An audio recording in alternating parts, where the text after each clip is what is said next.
할렐루야. 네, 오늘 마지막 시간입니다. 우리가 하나님께 소망을 두라 이런 제목으로 5일 동안 이렇게 말씀을 함께 나눴는데 좀 피곤하실지라도 우리가 정말 하나님께 소망을 둔다면은 이제 굉장히 안 피곤한 생활이 앞으로 계속 이어질 거라고 믿습니다. 여러분의 미래에 대해서 가장 불안하고 두려울 때가 언제였는가 한번 생각을 해보십시오. 혹시 지금일 수 있는 분들도 있을지 모르고 또 지금인 분들은 교회 잘 안 오셨을 거예요. 소망이 너무 없으면 또 교회 안 오게 됩니다. 가보면 뭐나 조금이라도 이제 소망이라는 게 좀 있어야 교회를 사람들이 오게 되는데 가장 불안하고 두려울 때 그때가 언제였는가. 저도 살아가면서 대부분의 시간을 굉장히 소망을 가지고 살아서 제가 언제 소망이 없었는지에 대해서는 굉장히 확연하고 분명하게 언제라고 이야기할 수 있고, 저는 이제 그게 바로 제가 대학생활 때, 여러분들도 저의 생활을 다 아시니까, 저는 91년도에서 93년도까지가 제 인생의 미래에 대해서 가장 불안하고 두려울 때였습니다. 남들 같으면 목사님 그때 좋을 때 아니었냐, 대학 다니면서 젊어가지고 뭐 세상 무서울 게 없던 시대 아니냐. 아니요. 저는 그 3년을 빼놓고는 무서운 게 없는 시절을 계속 살고 있어요. 그 3년만큼은 세상의 모든 게 무섭고 두렵고 좀 내 미래에 뭔가 소망이 있을까에 대해서 항상 퀘스천 마크가 있었던 시기가 저는 바로 그 시기였습니다. 이스라엘 백성들이 언제 제일 소망이 없었을까? 바로 이 에스겔서가 쓰여지는 이 당시가 이스라엘 백성에게 가장 소망이 없을 때였습니다. 이들이 하나님의 말씀을 따라 살지 못하고 이제 이방인의 땅에 포로로 잡혀가서 이 에스겔서가 쓰여지게 되거든요. 그래서 이스라엘 백성들이 3차에 걸쳐서 바벨론의 포로가 되는데 그 중에 2차까지 포로로 잡혀간 다음에 이 에스겔이 쓰여져요. 이 에스겔서라는 책 자체가 어디서 기록이 됐느냐 하면 예루살렘에서 기록이 된 게 아니라 이게 바로 바벨론에 있는 그발강가 1장에 보면은 바벨론의 큰 유프라테스 티그리스 강의 지류, 그 지류인 유브라데스 강의 지류인 그발강가에서 이 책이 쓰여졌다라고 되어 있거든요. 그러니까 이스라엘 백성들이 가장 소망이 없을 때 오늘 주신 말씀이다. 이렇게 여러분이 생각하면 될 것 같습니다. 여러분, 사실은 제가 수요일날도 얘기했지만 지금 이 시대에 우리가 소망을 갖기가 힘든 것이 지금 현재 상태가 어떻느냐라는 것 때문이 아니라 앞으로 어떻게 되겠느냐라는 것 때문이다라고 제가 말씀드렸죠. 사실은 지금 우리나라의 현실 자체가 지금보다는 미래가 더 어려울 걸로 예상이 되고 또 앞으로 취업도 지금보다 나중에 더 어려울 거라고 예상이 되고 모든 부분이 앞으로가 더 어려워질 거라고 예상이 되는 거죠. 그죠? 그래서 우리에게 소망이 없는 건 우리 아마 기성세대들이 니네는 지금 이렇게 편하게 살면서 뭘 소망이 없다고 얘기하느냐 이렇게 얘기할 수도 있어요. 그러나 이 소망이라는 것은 항상 앞으로 뭔가 전망이 보여야 되는 거죠. 내가 지금 저 밑바닥에 있어도 내가 곧 나아질 것이라는 소망이 있으면 괜찮은 거죠. 그런데 그런 게 없을 때 사람은 굉장히 이제 절망하게 된다라는 거죠. 자, 그런데 저는 그 절망의 원인이 무엇인가에서부터 여러분들과 그 말씀을 오늘 시작해 보려고 합니다. 왜 과연 우리는 그런 소망 없이 절망적인 상태를 살아야 되는가? 그것이 바로 우리가 하나님을 저버렸기 때문이다. 성경은 이렇게 이야기를 하고 있습니다. 우리가 하나님을 저버렸기 때문에 우리가 소망이 없는 상태가 된다. 그러면 여러분, 왜 우리는 도대체 하나님을 저버렸을까요? 왜요? 아주 아이러니하게도 우리가 자신이 있었기 때문에 하나님을 저버렸다. 아주 자신이 있었기 때문에 하나님을 저버렸는데 하나님을 저버리고 나니까 정말 소망 없는 상태가 된 거죠. 제가 대학교에 들어갔을 때 여러분이 생각한 대로 저는 젊었고 얼굴은 지금이랑 비슷했지만 젊었고 또 제 나름대로 모든 가능성이 열려있다고 생각했고 내가 무엇을 하면 못하겠느냐라고 하는 그런 교만함이 하늘을 찌를 때였죠. 1991년 1월 3일 날 학교에서 합격 통지서를 받고 이제 그날부터 저는 하여튼 내가 못할 게 뭐가 있겠느냐라고 하는 그런 이제 생각을 가졌어요.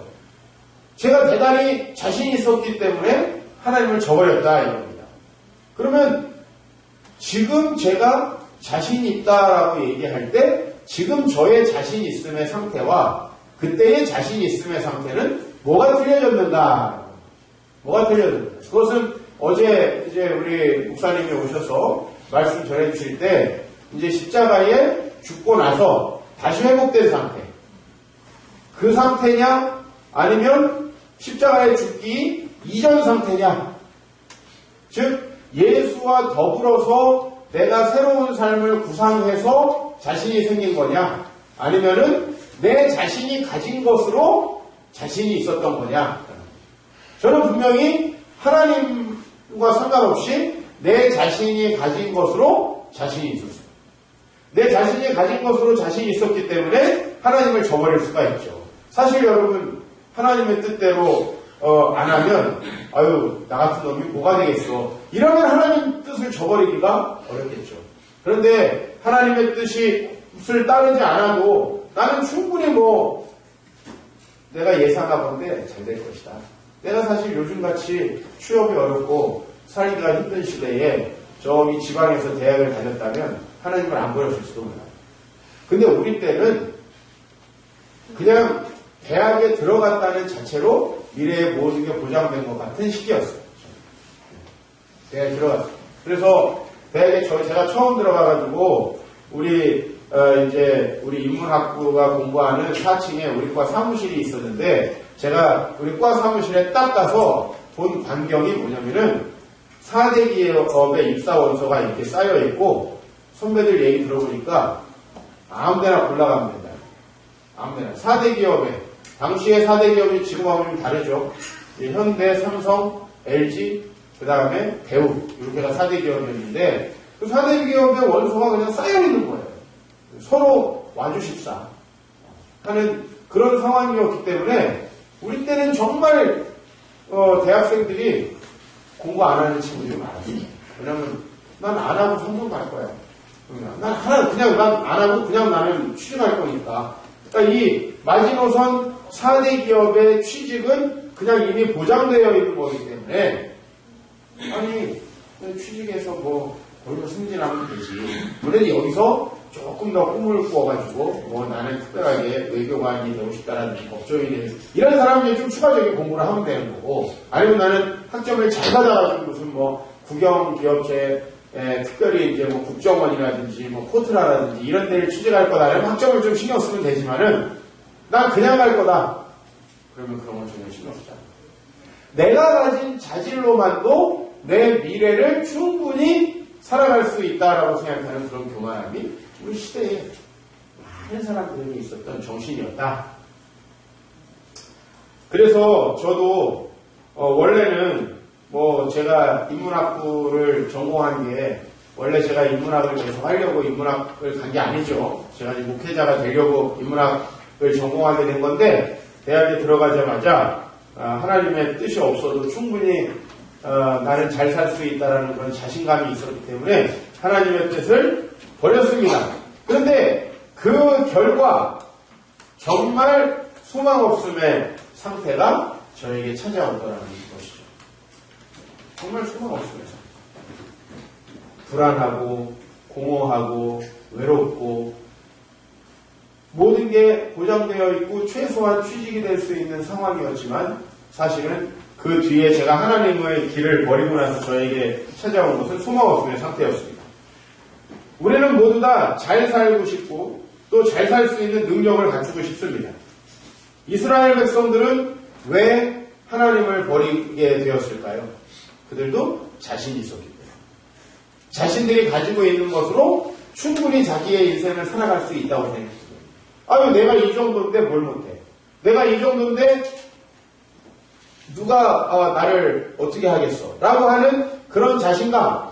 하나님이 없어도 하나님이 굳이 돌보시지 않아도 우리가 이 가나안 땅에서 충분히 잘 살 수 있다라는 그런 자신감이 그들에게 있었기 때문에 그들이 하나님을 버렸다라는 것입니다. 오늘 11절 말씀을 잠깐 보고 좀 우리가 이제 에스겔 앞쪽으로 가야 될 것 같은데 11장에 여러분이 마른 뼈가 막 군대가 되는 이 환상은 다 알잖아요. 교회를 조금만 다녀본 사람은 마른 뼈가 붙어가지고 군대가 됐다. 얘기 다 아니까. 근데 오늘 그 말씀에 대한 해석입니다. 11절에 또 내게 이르시되 인자야 이 뼈들은 누구다? 이스라엘 온 족속이다. 오늘 여기 지금 보이고 있는 뼈들은 이스라엘 백성이라는 거예요. 그래서 그들이 이르기를 우리 뼈들이 말랐고 우리의 소망이 없어졌다. 이건 굉장히 은유적인 표현이죠. 사실은 보이는 거는 뼈인데 사실은 소망 없는 이스라엘 백성들을 은유하고 있는 겁니다. 왜 이들이 소망이 없어졌느냐? 제가 조금 전에 말씀드렸지만 자신이 있었기 때문이었다고 말씀드렸죠. 우리 에스겔 5장으로 한번 가보죠. 에스겔 5장 앞으로 쭉 가셔서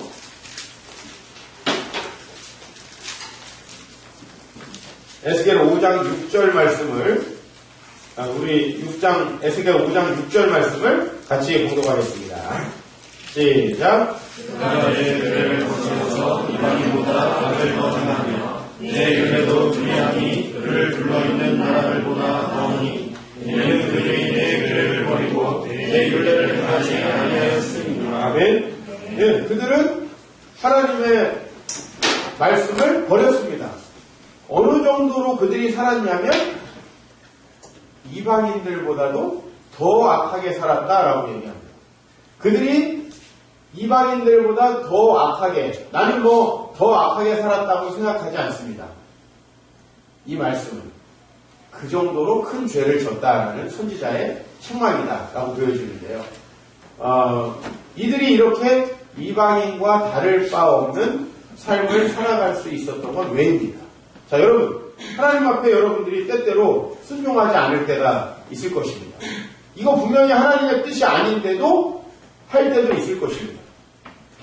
그 근거에 뭐가 도사리고 있습니까? 여러분들이 정말 급하고 나는 하나님이 나를 축복하시지 않으면 절대 안 된다고 생각하면 과연 여러분이 하나님 앞에 그런 태도를 취할 수 있을까? 근데 여러분 아마 뭐 내가 이 정도는 하더라도 상관없다. 하나님이 날 도우시지 않더라도 지금 나는 그럭저럭 내 삶을 살아갈 수 있다라고 생각하기 때문에 우리는 하나님의 말씀을 가볍게 여기는 거죠. 여러분 어떤 사람이 여러분들에게 인생에 대해 조언을 했습니다. 그럴 때 여러분들이 나는 그거 뭐 좋은 말이기는 한데 그렇게까지 안 해도 괜찮아 라고 한다면 여러분 그 말을 굳이 경청하지 않겠죠. 이렇게 한번 생각을 해봅시다. 여러분이 감기가 걸렸다고 한번 생각을 해보세요. 감기가 걸렸을 때 의사 선생님이 절대 밖에 나가지 말고 그 다음에 뜨거운 물 많이 마시고 그 다음에 집에서 5일 동안 푹 쉬세요. 여러분 쉽니까? 주사 한 대 놔주세요. 내가 알아서 할 테니까. 이런 자세는 아니에요.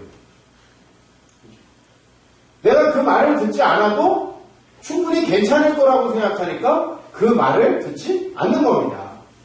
어렸을 때 아마 공부하는 얘기 많이 들었을 거예요. 공부하는 내가 얼마든지 살 수 있는데 이러니까 그 말을 귀 기울여 듣지 않는 거예요. 야, 이렇게 하나님 말씀 보고 신앙생활 해야 돼 라고 얘기해도 솔직히 목사님 뭐 하면은 좋지만 뭐 그렇게까지 안 해도 내가 살 수 있습니다 라고 생각하는 사람은 순종하지 않게 돼요. 그죠? 뭐 이런 사람은 없을 거예요. 목사가 설교를 하는데 목사님 말도 안 되는 소리 하지 마세요. 그렇게 살면 안 되는 거예요. 내가 사는 게 정답이에요. 이렇게 해가지고 하나님 말씀 안 듣는 사람은 없다 이런 얘기입니다. 그죠? 그거 뭐 좋은 말씀인데 그렇게까지 안 해도 난 아직은 문제 없다. 괜찮다. 이스라엘 백성들은 바로 그런 상태에 있었어요. 분명히 하나님은 말씀하셨어요. 너희가 그 땅에 들어가서 하나님 말씀대로 살지 않으면 쫓겨난다. 분명히 말했는데 살다 보니 뭐 이 정도는 해도 될 것 같고 그렇게 큰 문제는 없을 것 같고 이런 상황들이 계속 되다 보니까 이런 상황들 속에서 이스라엘 백성들은 교만해졌다는 거예요. 사실은 왜 이스라엘 백성들이 소망 없는 상태가 됐느냐? 스스로 너무나 소망이 있다고 생각했기 때문에 소망 없는 상태가 되었다라고 합니다. 하나님에 대한 무시, 그들은 무시한 적이 없다라고 성경에 여러 차례 이야기를 합니다. 그러나 하나님에 대한 무시는 다른 게 아니죠. 내가 하나님을 무시합니다 라고 얘기해서 하나님을 무시하는 사람은 없죠. 그죠? 그러면 천벌받을 것 같지 않아요? 우리 교회 무슨 하나님이 어디 있습니까? 좀 적당히 하십시오. 이러면 가다가 찾아고 날 것 같아요. 그게 못해요. 이거 왠지 부정 탈 것 같고. 무슨 하나님 나와보라고 하세요. 있지도 않은 분을 자꾸 있다고 합니까? 이러면 가다 괜히 뒤가 좀 서늘서늘 합니까? 안심하세요. 하나님 그렇다고 여러분 뒤에서 쥐어받고 차사고 나게 하는 건 아니에요. 우리는 종종 이런 식으로 하는 게 하나님을 무시하는 거라고 생각을 하지만 하나님을 무시하는 방법은 간단해요. 내 생각을 하나님 말씀보다 조금만 위에다 놓으면 돼요. 하나님 정직하라고 하는데 이 정도까지는 그래도 괜찮은 거 아닙니까? 하나님께서 이렇게 나누라고 하는데 이 정도면 나누는 거죠. 이 정도 하나님께서 좀 사랑하라고 하는데 내가 많이 사랑하는데 저 인간 사랑하지 않는 걸 하나님도 이해하실 거라고. 그죠? 보통 다 상황 때문에. 하나님이 하지 말라고 한 것은 명확한데 내 상황이면 목사님도 할 겁니다. 난 이런 얘기 많이 들어요. 하나님에 대한 무시는 내 생각을 조금 위에 놓는 거예요. 이런 거죠. 하나님 말씀이 참 맞으신데요. 지금 이 상황에는 제 생각이 더 맞는 것 같습니다. 그렇게 하는 거예요. 혹은 하나님 말씀 맞습니다. 근데 저는 이렇게 할 거예요. 어제 강성 목사님이 말씀하셨던 이제 항상 상황에 따라서 유보적으로 내 결정을 뒤로 밀어놓고 그때 가가지고 맞춰서 하는 거죠. 그런 식의 생활을 하는 사람들이 우리 주위에는 너무나 많고 혹시 여러분이 아닌가라는 거예요. 13장 6절을 한번 찾아보겠습니다. 조금 더 뒤로 가셔서 에스겔 13장 6절. 그들이 어떤 생각을 가지고 있었는지 한번 여러분 같이 읽어보겠습니다. 시작. 여호와께서 말씀하셨다고 하는 자들이 헛하는 것과 거짓된 경계를 보고 하나님에게 그 말이 확실히 이루어지기를 바라게 하거니와 그들은 여호와가 보낸 자가 아니라. 오늘 여기 무슨 말씀을 하고 있냐면 이스라엘 백성들을 이렇게 부추기는 사람들이 있었다는 거예요. 그게 누구냐면 거짓 선지자들이에요. 이 거짓 선지자들은 여기 보면은 뭐라고 되어 있냐면 허탄한 것과 거짓된 점괘라고 해요. 보통 거짓된 점괘는 뭘 얘기하냐? 그러면 진짜인 점괘가 있느냐? 그런 건 없어요. 기독교 신앙은 항상 명확하게 결론이 나온 그런 점괘라는 건 있을 수가 없어요. 기독교 신앙에. 기독교 신앙은 항상 이렇게 얘기하죠. 되게 추상적으로. 하나님의 말씀을 따라 그분이 주인 되심을 잘 인정하고 살아가면 복을 받고 아니면 저주를 받는다. 이게 기독교의 예언이에요. 근데 일반적으로 우리가 원하는 예언은 그런 게 아니에요. 내가 뭘 하든 상관없이 뭔가 좋은 일이 일어날 거라는 거. 그럼 여러분 이왕이면 이종필 목사 같이 이렇게 당신들 말이야 이게 하나님께 소망을 두지 않고 자신감 넘치게 그렇게 살아가면 망해. 하나님께로 돌아와야만 잘 될 수 있어. 이렇게 두 갈래의 길을 제시하는 사람은 그 다음에 그냥 잘 될 줄로 믿습니다. 이거 뭐가 더 좋은가요? 예? 하나의 길을 없애버렸어. 하나의 길을 없애버리고 잘 되는 길만 보여주는 거예요. 왜? 성경에 잘 되는 길을 보여주는 성경이 많이 나와요? 안 나와요? 나와요. 근데 항상 그 뒤에 보면 안 되는 길도 나오거든. 그래서 그거를 이제 빼버리는 거지. 왜? 그 얘기하면 기분이 별로 안 좋잖아요. 청중들이.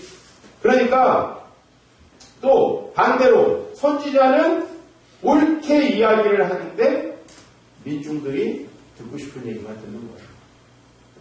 예를 들면 제가 이런 설교도 하고 저런 설교도 하는데 저런 설교는 다 빼버리고 이런 설교만 듣고 그것만 하나님의 말씀으로 종합하는 거죠. 이것이 바로 스스로가 만든 성공 신화입니다. 나는 잘 될 것이다. 우리 민족은 잘 될 것이다. 이런 식의 허탄한 점괘, 그리고 그 점괘를 보면서 그 말이 확실히 이루어지기를 바라게 하는 거짓 선지자, 그리고 그것이 확실히 이루어질 줄로 믿고 아멘 하는 이 이스라엘 백성들 때문에 그들이 하나님의 말씀을 오히려 저버렸다는 거예요. 한번 생각해 보세요. 여러분의 미래에 두 갈래의 길이 있다. 한쪽은 멸망하는 길이고 한쪽은 멸망하지 않는 생명의 길이다. 근데 여러분, 생명의 길은 하나님만 의지해서 갈 수 있다. 하나님을 의지해서 가지 않으면 반드시 망한다. 이걸 여러분이 믿는다면 그때부터 여러분 하나님의 말씀을 허투루 들을 수 없을 것입니다. 그러나 왜 우리가 하나님의 말씀을 허투루 듣냐면 잘 되겠지 뭐. 이렇게 내가 믿고 싶은 이야기를 메시지로 만들고 그 다음에 그 메시지를 전해주는 것 같이 보이는 성경 구절을 외우고 우리가 믿고 싶은 거. 이스라엘 백성들은 그걸 믿고 싶었어요. 그죠? 아, 나는 잘 될 거야. 아, 좋은 사람을 주실 거야. 다 그런 생각 가지고 있어요. 교회 다니는 사람들이 근데 다 좋은 사람을 만나냐? 아니에요. 아, 좋은 교회로 인도하실 거야. 다 좋은 교회로 인도되느냐? 아닙니다. 현실을 보세요. 전혀 그렇지 않습니다. 하나님은 우리에게 두 가지 길을 제시하고 하나는 하나님이 있는 길이고 하나는 하나님이 없는 길입니다. 하나님이 있는 그 길을 갈 때에만 잘 된다고 분명히 얘기를 하셨습니다.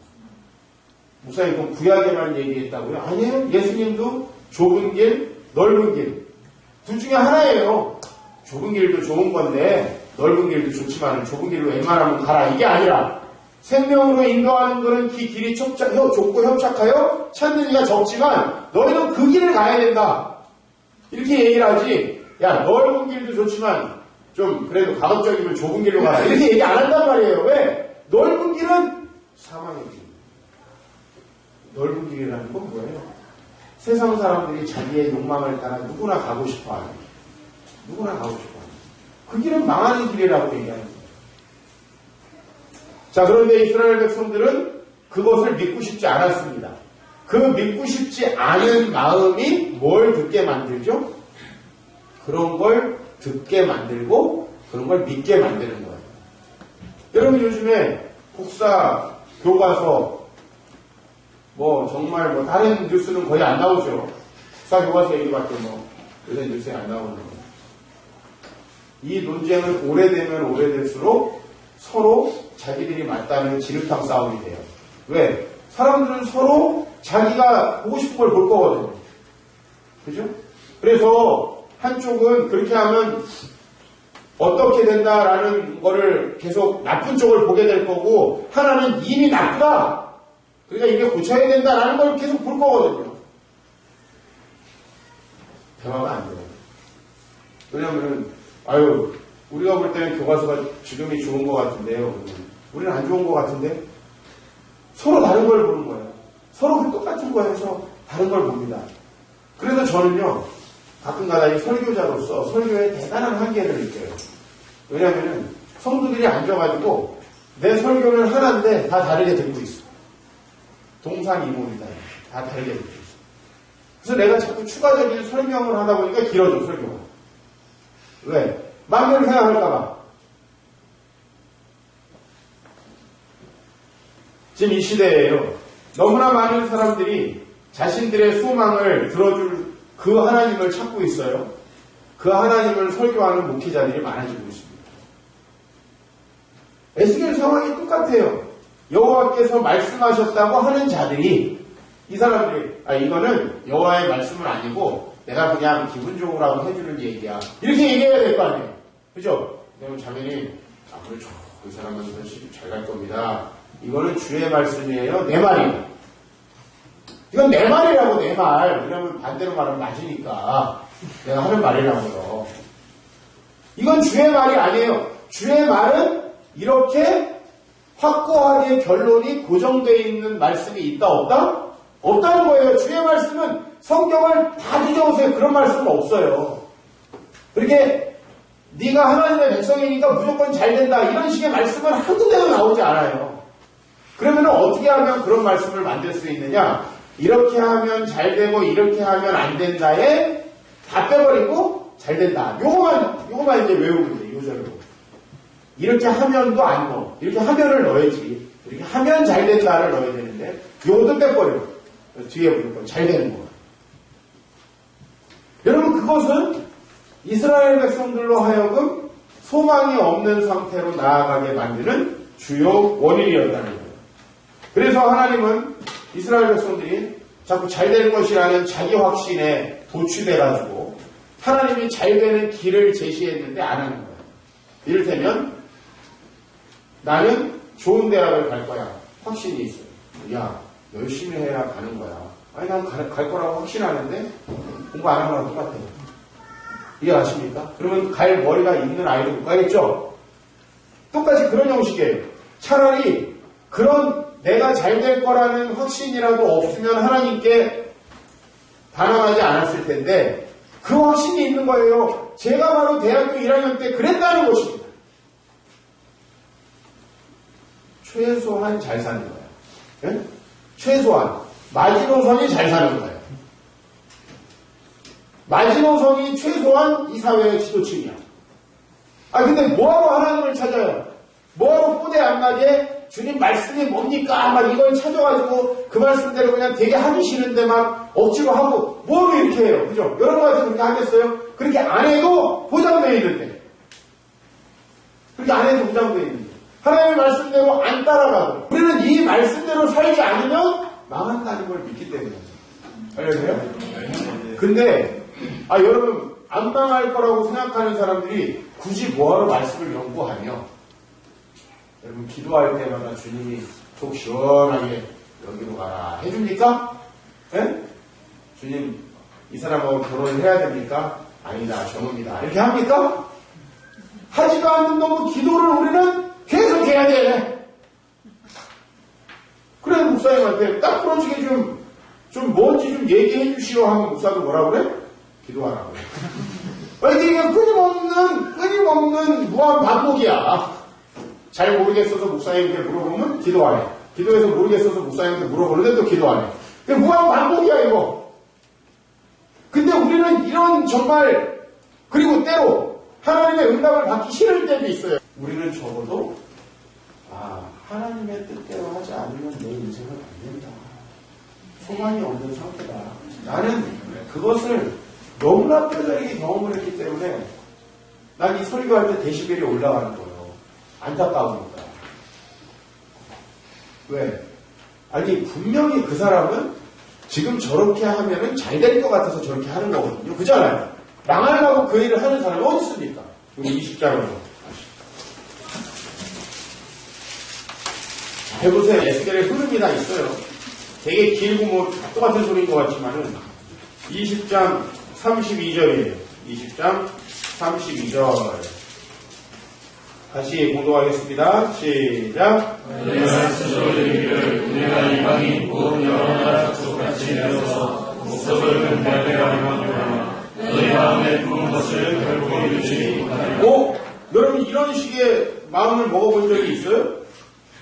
우리가 하나님의 백성이 우리는 목석을 경배하리라 이렇게 해보신 적이 있냔 말이에요. 근데 난 있어요. 뭐였냐? 아니 하나님의 뜻대로 안 살겠습니다. 이게 내가 목석을 경배한 거야.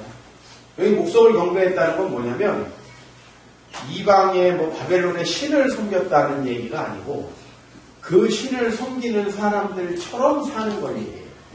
이해가세요? 그러면 목석을 섬기는 인간들이 그 목석한테 하나님의 뜻을 물어봅니까? 안 물어봅니까? 안 물어봅니다. 사실은 목석은 왜 있는 거예요? 아니 내가 진짜 원하는 게 있는데 내 힘으로만은 안 될 것 같으니까 뭐 하나 저기다가 만들어 놓고 비우고 싶은 거예요. 이해 가시죠? 저거의 힘이라도 좀 보태갖고 내가 했으면 좋겠다. 이런 거예요. 결국 내 마음은 바뀌어요, 안 바뀌어요? 목석을 믿는 사람은. 안 바뀌어요. 목석을 믿는 사람은 내 마음을 바꾸지 않아요.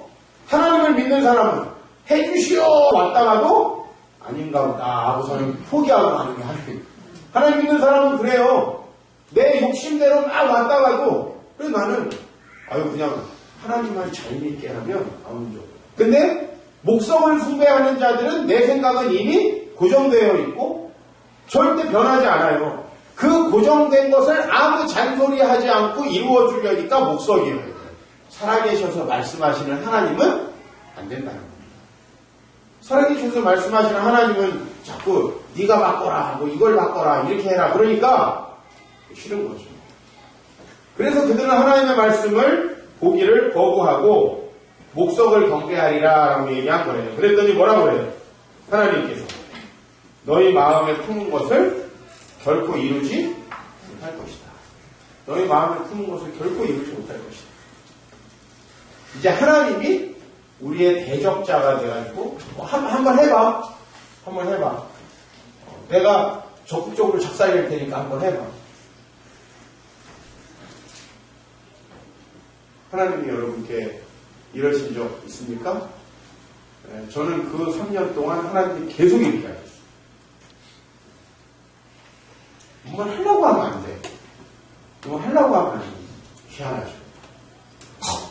꼭 내가 어떤 자매를 좋아하면 그 사람 날 싫어요. 딴 사람들을 좋아하는 꼭 내가 어떤 길을 가려고 계획을 하고 있으면 그 길마다 막혀요. 그래서 나는 그 좀 지나가지고 비디오로다가 트루먼쇼라는 영화를 보다가 깜짝 놀랐어요. 저놈이 나네? 그때 나였던 것 같다. 네? 트루먼쇼라는 영화를 보면 그게 다 세트장이죠. 하나의 세트장이고 그 트루먼이 어렸을 때부터 다 밖에서 프로듀서가 보고 있죠. 야 저놈 저 사람 좋아하면 안 돼. 그러면 어떻게 해요? 다 방해를 해가지고 못 좋아하죠. 야 저놈 저쪽 길로 가면 안 돼. 그러면 앞에 차를 다 갖다 놔서 트래픽으로 막아버려. 전부 다 못 가게 하죠. 그죠? 난 저 바닷가 항해하고 싶어. 바닷가 항해하면 세트장이 끝나거든. 그죠? 항해 못하게. 계속 풍랑을 이뤄가지고 항해 못하게. 깜짝 놀랐어요. 내가 저 짓을 하고 있었구나. 나는 내 나름대로 최선을 다해가지고 하나님을 벗어나 보려고 했지만 벗어나기는커녕 정말 말씀. 하나님이 결코 이루지 못하리라 딱 막고 있는 거예요. 반대의 체험을 하시길 축복합니다. 내가 주님 말씀대로 하긴 했지만 저희 나에게 이루어질까? 저런 아름다운 소망들이 나에게 이루어질까 싶은데 그것이 나도 모르는 사이에 이루어지는 이런 체험들을 하시길 축복합니다. 근데 내가 하나님 앞에 반역하면 스스로의 성공 신화는 하나님에 의해서 계속해서 도전이 다닌다. 저는 작금의 대한민국이 하나님의 심각한 보응을 받고 있다고 생각합니다. 교회가 깨끗해지지 않고 스스로 하나님 앞에 정결해지지 않고 부흥을 원하고 있어요. 맞아요. 교회들마다 그 교회가 누구냐면 바로 여러분이에요. 정결한 삶을 통해서 하나님께 나아가려는 게 아니고 무조건 나에게 좋은 얘기 해주는 사람. 그러다 보니까 요새 누가 인기 있냐라고 하면 성경을 고지고대로 가르치는 사람이 아니고 성경을 요리조리 잘라붙여가지고 한쪽에 잘 될 것이라고 긍정적인 소망을 주는. 미국의 그 휴스턴이죠. 휴스턴의 조엘 오스틴 목사. 또 이제 최근에 교회가 팔려가지고 쓴맛을 보게 했지만 죽은 로버트 슐러 목사부터 시작해서 진실한 말씀이 살아있고 하나님의 뜻대로 순종하여서 정말 교회가 부흥되고 참되게 갱신될 생각은 안 하고 그냥 세상에 호텔 짓듯이 화려함으로 승부하려고 하니까 하나님이 이 대한민국을 보응하시지 않겠습니까? 저는 절대로 여러분에게 부정적인 얘기를 하고 있는 게 아닙니다. 교회와 그 지도자들의 모습은 물론이거니와 자, 우리 이제 다른 교회는 다 집어치우고 우리의 모습을 보자고요. 왜 우리는 미래가 불안하고 왜 우리는 자꾸만 마음속에 소망보다는 절망이 자꾸만 확신보다는 불안이 가득 차고 왜 자꾸 안 될 것 같은 생각이 나를 지배하게 되죠? 솔직히 여러분 생각해보세요. 주의 말씀에 여전히 내가 반응하지 못하고 있기 때문에 불안한 겁니다. 여러분 안에 존재적인 불안이 있어요. 우리는 하나님과 맞닿아야 마치 내가 비록 굉장히 구성에도 없고 원단에 대비지만은 우리 아이들이 그래요. 학교에 갔다 왔을 때 엄마나 아빠 중에 한 사람이 있는 게 너무 좋대요. 애들은 너무 자연스럽게 와서 지 애비한테 한번 앵기고 좀 살도 한번 맞대고 치대고 이래야 마음에 안정이 생기는 거예요. 우리 인간이라는 건 하나님과 스킨십을 하고 그분이 나를 돌봐주는 것 같은 느낌이 없으면 불안해서 못 사는 거예요. 그게 우리예요. 아무리 뭘 많은 걸 갖고 있어도. 네? 아니 애한테 맨날 부부 사이 안 좋은 이 사람들은 용돈을 그렇게 주더라고요. 어렸을 때부터. 왜? 싸우니까 미안하니까 돈. 여러분 나는 걔네들 걸 많이 뺏어먹었어요. 돈이 없으니까. 나보고 누가 돈 있는 줄 안다고. 얘네들은 외로우니까 친구를 찾는 거야. 난 그냥 친구가 되어주고 반반씩 쓰는 거야. 이해가세요? 돈이 필요한 게 아니거든요. 여러분 돈이 없어서 불안한 게 아니거든요. 하나님과의 스킨십이 없고 그 하나님이 나의 편이시라는 확신이 없기 때문에 그래요. 근데 왜 그러면 하나님이 우리 편이라는 확신이 없느냐? 한번 생각해보세요. 우리 아이들이 아빠가 뭘 시키고 갔는데 다 했어요. 아빠가 오면 벌써 막 표정이 좋습니다. 의기양양해가지고 막 달라붙어.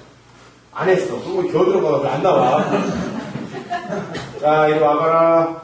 가져와봐. 문제집 가져와봐. 그러면은 어디 했어? 그러면 이런다고. 우리가 하나님의 말씀을 따라 살지 않으면요, 아무리 하나님이 좋은 말씀을 해주셔도 불안한 거예요. 여러분 하나님 말씀을 아시잖아요. 하나님 말씀대로 안 살면서 하나님 말씀 외면하면서 정말 내 미래를 보장해 주시는 그 하나님의 평안함이 느껴지시면 그거는 정신분열증 환자고, 우리가 하나님과 맞닿아 있지 않고 하나님의 말씀에 순종하지 않는 한 자신감이 없어요. 여러분 학교에서 공부 안 하고 사고 치는데 막 선생님들한테 자신감, 교무실 자주 가는 분 봤어요? 아니요. 항상 학교 뒤쪽으로 자주 가지. 학교 뒤에. 예? 그렇잖아요. 사람이라는 그게 너무 당연한 거예요. 여러분 같이 운동을 해. 운동 되게 못하면서 야 가자! 이런 사람 봤어요? 조용히 주전자들이 대단하고 목사님 오늘 이렇게 좀 쉴까요? 해. 이렇게 되지. 세상 모든 일이 마찬가지인 거예요. 내가 하나님 앞에 신실하지 않으면서 하나님의 평안이 느껴지는 사람은 환자라고, 정신병자.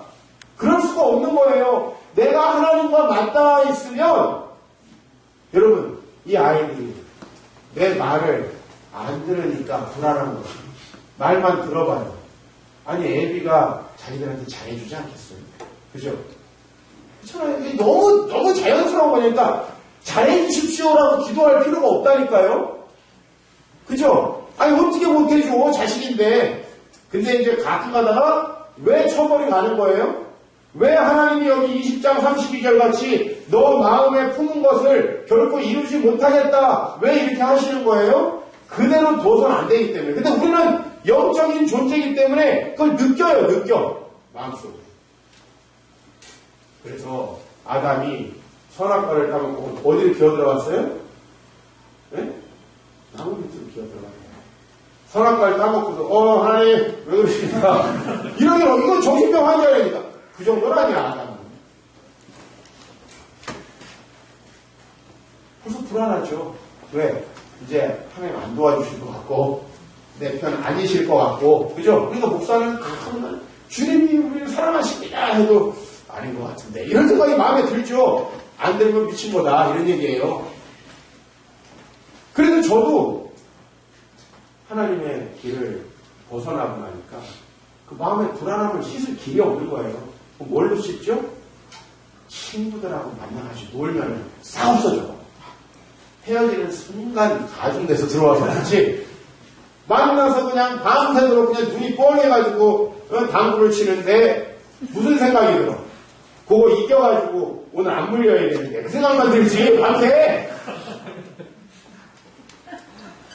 근데 그것마저 물렸어. 그리고 친구들하고 이제 헤어졌어. 얼마나 가중되는지 압니다. 나는 사실은 너무 내 마음이 괴롭기 때문에 그 시간을 연장하고 싶었던 거예요. 너무 마음이 괴로우니까 편안한 시간을 연장하고 싶지만 그걸 연장한 만큼 더 많은 괴로움이 찾아오는 거예요. 마약이 딱 그런 거. 마음이 괴롭고 힘드니까 내가 참 안 해봐가지고 더 리얼하게 설명을 못 하겠는데 이거는 다 얼마나 잊어버리고 싶으면 이걸 하겠습니까? 그죠? 근데 이걸 하고 나서 이게 약이 끝나면 안 된다는 거 아니에요. 그래서 여러분 옛날에 다음도 좀 쳤던 분들 고음이 비음이 돌잖아요. 그죠? 이 사람들 보면 전부 다 이게 고음으로 들린다고. 전부 다. 사랑하는 성도 여러분. 내가 하나님의 말씀을 어기고 나니까 아무리 교회에 가도 소망이 안 생겨요. 아무리 교회 다녀도 소망이 안 생겨요. 왜냐면은 저 말씀이 나에게 이루어질 것 같지 않아. 아무리 좋은 말씀을 막 통독을 해도 나한테 말씀이 들어오질 않아. 이 말씀이요. 머리가 나빠서 안 들어오는 게 아니에요. 말씀이 잘 안 들어오시는 분들은 이게 내 말씀처럼 이렇게 안 여겨지는 거예요. 이게. 내 얘기처럼 안 여겨지는 거예요. 우리의 소망 없음은 내 자신감 때문에 오는 거예요. 여러분 아직도 세상적인 것을 붙들고 있다면 그건 버려야 됩니다. 그거는 우리를 더 공허하게 만들고 괴롭게 만들어요.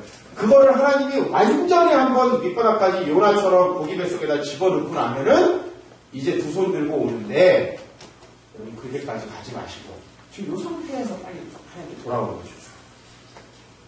우리의 소망은 주의 말씀이 우리 안에 있을 때 생기는 거예요. 주의 말씀이 우리 안에 생명력으로 자리 잡을 때 들어오는 줄로 믿습니다. 우리 37장 말씀으로 이제 가십시다. 이제 충분히 봤어요. 우리 10절 말씀을 같이 한번 공동합니다. 10절 시작. 이해가 명령대로 일어나니 생기가 그에게 들어오네 그들이 살아나서 일어났었는데 그 기분은 들려라. 그렇죠. 생기가 그들에게 들어갔어요. 이 생기가 뭘까요? 이 생기가 뭐예요? 이거는 그냥 말씀을 듣는 게 아니에요.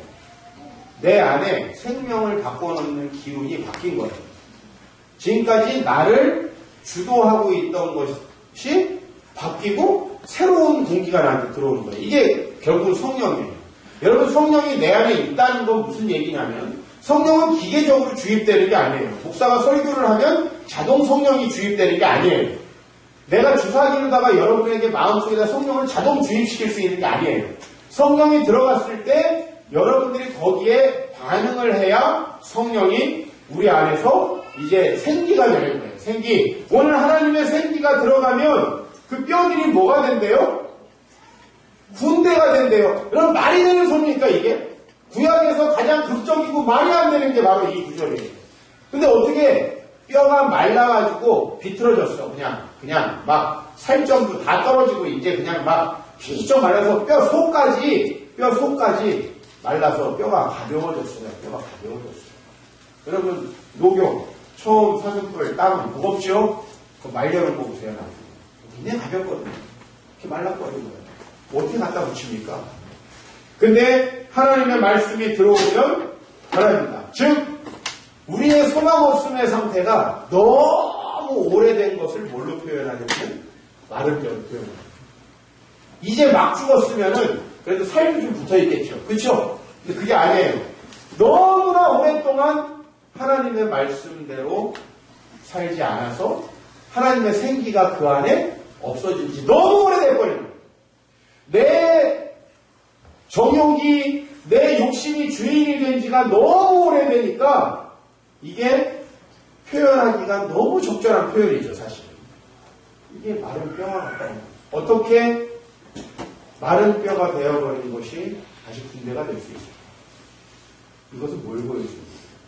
여러분 미래를 위한 놀라운 반전을 보여줍니다. 놀라운 반전이죠. 여러분 마른 뼈가 뭐 촉촉해졌다. 이것도 아니고 이게 군대가 됐다라는 것은 여러분이 지금 아무리 주를 떠나 신앙생활만 오래 했지 하나님의 말씀이 여러분 안에 전혀 생기로 작용하지 못하던 시간이 너무너무 오래 지나가지고 아유 저건 목사도 포기하고 리더도 포기하고 뭐 주님도 포기하고 사탄도 다 포기하는 이런 상황이 되더라도 하나님은 그것을 다시 뭘로? 군대로 갖고 있습니다. 여기에 우리의 소망이 있는 줄로 믿습니다. 어디 소망이 있는 거예요? 12절 13절 보십시오. 내 백성들아 내가 너희 무덤을 열 것이다.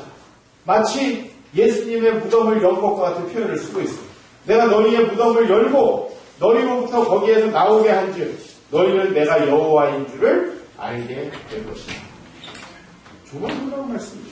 14절 내가 또 내 영을 너희 속에 두어 너희가 살아나게 하고 즉 아까 전에 생기는 하나님의 영 성령이다. 성령이 말씀과 함께 우리 안에 들어와서 말씀이 나를 지배하기 시작할 때 여러분 사람이 생기가 넘치죠. 어저께 강사님 오셔서 뭐라고 그랬어요? 이게 주님 뜻대로 작정한 사람하고 항상 내 뜻대로 하려고 상황을 유보하는 사람하고 눈빛이 틀리다고. 왜 작정한 사람. 하나님의 말씀이 내 안에서 살아 움직일 걸로 작정하는 거예요. 뭐 어떻게 되든 나는 할 거야! 이거죠. 어떻게 되든 나는 할 거야. 이렇게 작정한 사람은 다르다는 거예요. 저는 여러분이 하나님 앞에서요. 그런 마음이 조금 사탄이 방해하고 조금 막으면 안 된다. 그죠? 근데 여러분 여기 기업 같은 데서 사람을 훈련시킬 때요. 신입사원을 훈련시킬 때 이걸 힘들게 시킵니다. 왜냐면 그렇게 힘들어도 안 그만두고 우리 회사 다닐 사람인가를 보려고 힘들게 한다고 사람. 그러면 벌써 우리 회사가 이래 이거. 이런 사람은 탈락! 하나님은 우리가 마음을 먹어도 우리의 마음을 또 시험하실 때가 있어요. 조금 어려우면 안 하고 이런 사람들하고 무슨 일을 하겠습니까? 그죠? 조금 사정이 생기면 안 하고 무슨 일을 하겠어요?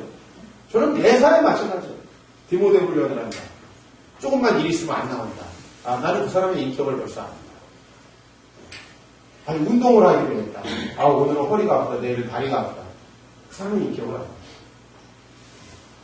같이 약속을 했는데 목사님 오늘은 이래가지고 안 될 것 같고 내일은 저래서 안 될 것 같고 아니 난 다 이해해요. 그러나 같이 일을 안 해요. 같이 일을 안 해요. 신뢰할 수가 없잖아요. 하나님이 여러분들과 동역하기를 바라십니다. 그게 우리의 소망이에요. 나는 하나님이 나를 사용해 주시면 죽을 때까지 소망이 있을 것 같고 지금이라도 나를 버리신다면 난 뭐하러 삽니까? 뭐하러 열심히 살아요? 뭐 처자식? 그래 뭐 처자식 저 없어도 잘 살아요. 그게 제 존재의 이유가 될 수 없어요. 하나님이 나를 사용하셔야 합니다. 바로 그 생명력이 주의 성령으로부터 우리에게 온다라는 것입니다. 그래서 하나님은 우리를 살아나게 하시고 다시 고국 땅에 데려오시겠다. 마치 이렇게 보는 거예요. 저 바벨론에 지금 잡혀가가지고 철양밖에 있는 사람들은 하나님의 말씀을 너무 오래 안 지켜서 마른 뼈가 되어 있는 거예요. 마른 뼈가 되어 있는데 내가 살려서 다시 내 백성으로 내 땅에 돌아오게 하겠다는 거죠. 그런 놀라운 역사가 우리 교회 안에 충만하길 바랍니다. 또 여러분 안에 충만하기를 주의 이름으로 축원합니다. 93년도에 저는 더 이상 견딜 수가 없었어요. 주님을 찾기 시작했습니다. 물론 91년부터 93년까지 교회를 안 나간 적은 없어요. 헌금을 안 한 적도 없어요. 그러나 저는 소망함으로 주일에 예배 드려야겠다라는 마음을 먹었어요. 그리고 억지로가 아니라 소망함으로 주의 말씀을 읽어야겠다라는 생각을 했습니다. 그리고 정말 주님을 주인으로 모시고 살아야 되겠다라는 생각을 간절히 하게 됐어요. 너무 자신이 있었는데 소망 없는 상태가 되니까 다시 주님께 왔어. 소망이 없어서 주님께 왔어. 근데 다시 주님께 가니까 주님의 생기가 내 안에 들어오기 시작했어. 우선은 내 마음에 불안하고 염려되는 게 사라졌어.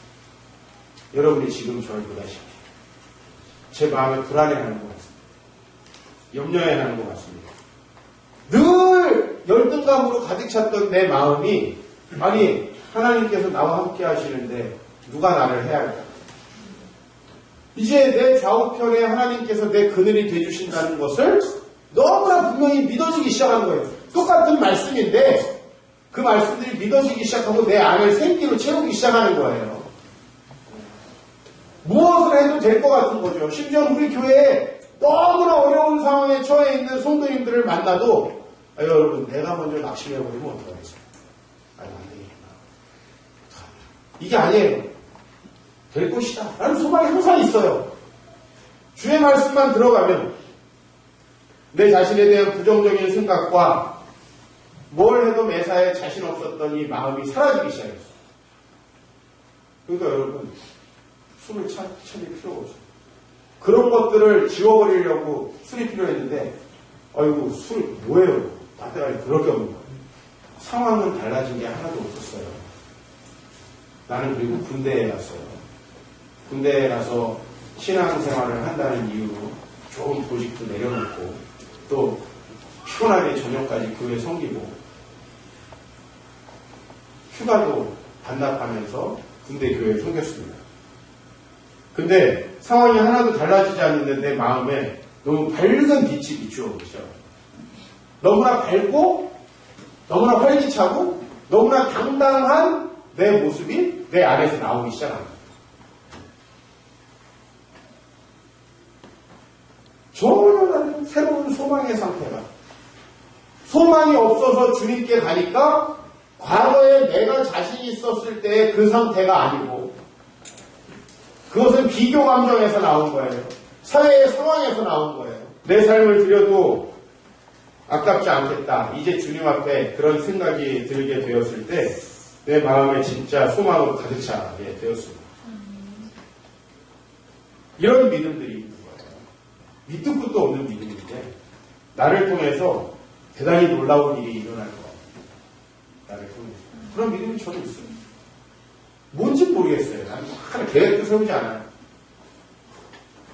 하나님께서 나와 내 자녀들을 돌보실 거라는 생각이 항상 있어요. 나는 사람들에게 사랑을 받을 것이라는 생각이 내 안에 항상 있어요. 근데 이런 생각들이 진짜 실제가 되더라고요. 그로부터 20년 넘게 지났는데 정말 놀라운 일들이 일일이 얘기하면 다 하기 힘들어요. 그게 다 실제가 되는 거예요. 자, 내가 그렇게 소망을 품었던 게 실제가 되니까 내가 더 소망이 있지 않겠습니까? 그래. 이걸 전혀 믿지 못할 때에도 소망이 되는데 경험도 했어. 그럼 더 소망이 되겠죠? 내 마음이 점점 하나님 나라가 되어가는 걸 봅니다. 가끔 내 뜻대로, 내 성질대로, 내 정욕대로, 내 생각대로 하고 싶을 때가 있어. 우리 집에서도 누구도 나를 이제 말릴 수 없는 제일 큰 형이고 교회에서도 담임 목사고 집에서도 가장이고 그러니까 사회 어디에서도 누구 밑에 들어가 있지 않아요. 다 내 마음대로 할 수 있지만 내 마음대로 하지 않을 수 있게 그것도 감사해요. 왜? 하나님 뜻대로 하지 않으면 나는 절대 안 된다는 것을 알고 있죠. 그래서 이제 지금의 내 자신감은 하나님을 경외하는 우산 안에서의 자유예요. 내 마음대로 나대고 잘 되겠지? 이런 게 아니라 늘 안개 속을 헤쳐가는 것 같고 내 앞은 늘 뭐가 뭔지 난 잘 모르겠어서 하나님을 늘 의지하고 밤마다 기도하지만 앞을 보이지 않는데도 자신 있고 당당한 거죠. 왜? 하나님의 우산 안에 있습니다. 나는 그때그때 하나님의 뜻이 무엇인지만 찾아가면 되는구나. 굉장히 심플한 사실이죠. 그렇게 하면 하나님이 나머지는 채워주실 테니까. 그래서 앞으로 나를 통해 하나님 나라가 더 확장되어질 것을 믿게 되었습니다. 하나님의 도우심이 함께하니 소망이 너무 넘칩니다. 이제는 그렇게 하지 말라고 해도 안 할 수가 없어요. 신앙생활은 그렇게 어려운 게 아닙니다. 우리 37장 27절, 28절 말씀 보고 같이 이제 기도하면 되겠습니다. 왜 우리가 하나님 앞에 돌아가야 하는가? 같이 27절, 28절 봅니다. 시작.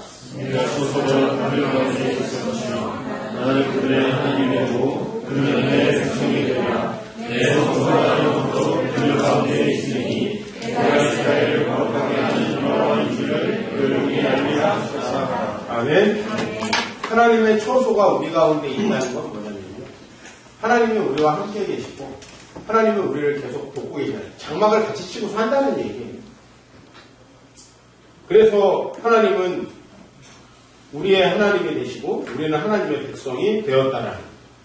그리고 하나님이 영원토록 우리와 함께 있으셔서 이스라엘을 거룩하게 하는 하나님인 줄을 누가 알아요? 열국이 알아요. 세상 사람들이 알게 된다는 거죠. 소망에 대해서 일주일 동안 생각을 해봤습니다. 늘 좀 돌이켜보면 부족한데 여러분 지금 이 세상이 오히려 저는 여러분들에게 좋을 수도 있다고 생각을 합니다. 저는 시대 자체가 하나님을 찾기가 참 어려운 시대였어요. 제가 대학에 들어갔을 때 하나님을 의지하는 게 이상하죠. 왜? 안 의지해도 황금빛 미래가 열려있는데 하나님을 의지한다는 건 쉽지 않았어요. 그러나 지금은 사면을 돌아가도 초나라의 노래밖에 안 들려요. 사면 초나라예요. 소망이라는 것이 어디에도 보이지 않아요. 우리 아이들을 보면 더 절망적이에요. 자녀들이 맞이할 대한민국은 어떨 것인가. 또 국정교과서를 한다 그럽니다. 나는 옳은지 그른지 얘기하고 싶지도 않고 국정교과서 한다고 해도 또 다음 정권 때 바뀌겠죠. 그래서 애들만 헷갈리겠죠. 하나 됐다가 또 10개 됐고 책 내는 사람은 좋겠네. 또 다른 집필이면 책 내고 인쇄하고 또 그러면서 또 뭐 책 팔아먹을 수도 있을지 몰라도 소망이 없습니다. 지금 이거 갖다가 싸우고 있을 때가 아니거든요. 말도 안 되는 짓거리 갖다 싸우고 있는 정치인들을 봐서 소망이 됩니까? 아니면 우리 교회들을 봐가지고 소망이 됩니까? 아니 이 정말 100대 기업 안에 취직하는데도 원서를 수백 통 넣어가지고 그것도 몇 %만 된다는데 야 여기에서 우리가 내 자식을 잘 키워가지고 어떻게 취업을 시켜보겠다? 정말 힘들 것 같습니다. 뭐 어디를 봐도 소망이 보이지 않고 내가 수요일날 말씀드렸지만은 소득 최하위 20%는 서울의 아파트를 사는데 2370년입니다. 예수님 때부터 적금을 해도 못 샀다.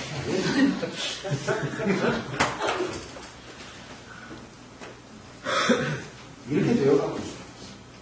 이 세상이. 이런 세상 속에 우리는 어떻게 보면 소망이 있다는 게 더 이상하죠. 그러나 여러분 소망이 있을 때 소망을 갖는 건 믿음이 아니에요. 소망이 없는데도 소망을 가질 수 있는 그게 믿음인 줄로 믿습니다. 여러분 소망 없는 상태를 너무 힘들어하지 마십시오. 저도 사실은 힘듭니다. 그러나 소망은 애시당초 우리에게부터 나왔던 것이 아닙니다.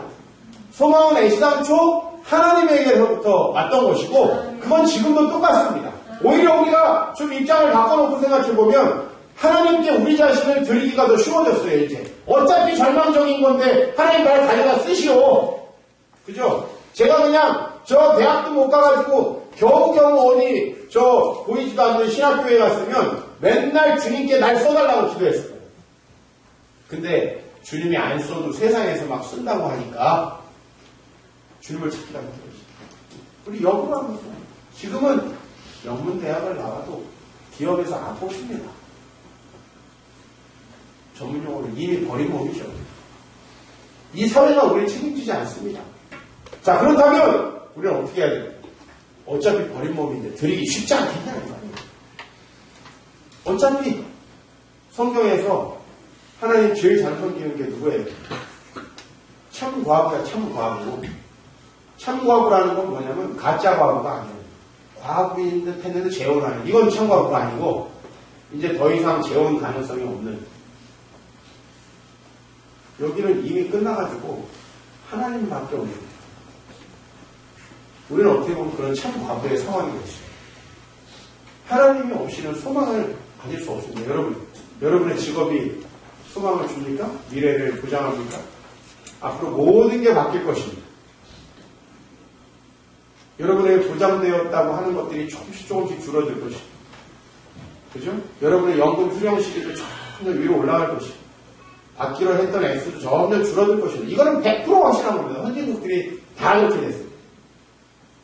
여기에 소망을 걸고 여러분이 무슨 돈에 소망을 걸고 애시당초 포기하는 게 좋다 이 말이에요. 우리 주님 바라보면서 아름다운 공동체를 이루어서 정말 주님 안에서 소망을 찾게 되기를 축원합니다. 그리고 우리 정말 하나님이 여러분의 소망이 될 수 있기를 주의 이름으로 축원합니다.